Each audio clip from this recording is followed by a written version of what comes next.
Philippe Morin est directeur ici de cette magnifique base de plein air. On peut l'appeler comme ça, centre de plein air? Bien, dans le fond, moi, j'appelle ça un centre de plein air ou un centre de vacances.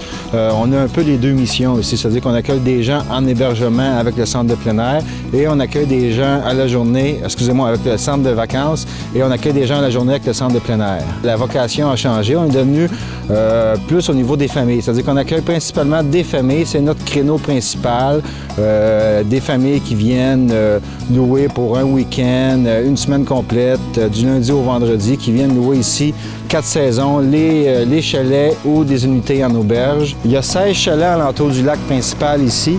Tous ces chalets-là sont en autocuisine. Ils ont tout ce qu'il faut de A à Z pour faire leur propre nourriture.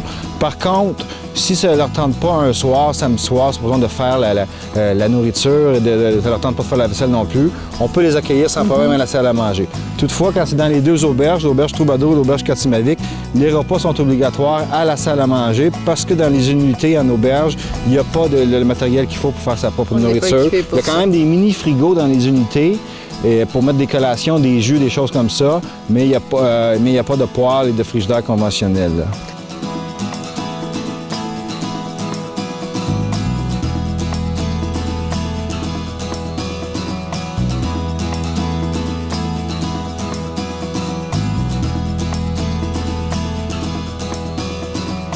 Et quelles sont les activités que les gens peuvent faire lorsqu'ils viennent ici? À la journée, les gens peuvent venir faire du ski de fond, c'est-à-dire qu'on a 30 km de sentiers de ski de fond. Quand même. De la raquette, on a 9 km de sentiers de raquette. On a également une cinquantaine de paires de raquettes qu'on passe gratuitement avec le prix d'entrée pour avoir accès ici au site, aux clients. On a également 2 glissades sur tube, une patinoire. On a également un sentier d'hébertisme sur neige. Et ça, c'est pour les gens à la journée. Pour les gens en séjour, on peut rajouter à ça la paroi d'escalade de glace qui est derrière ici. Et maintenant, évidemment, ce jeu d'agents secrets dans les forêts.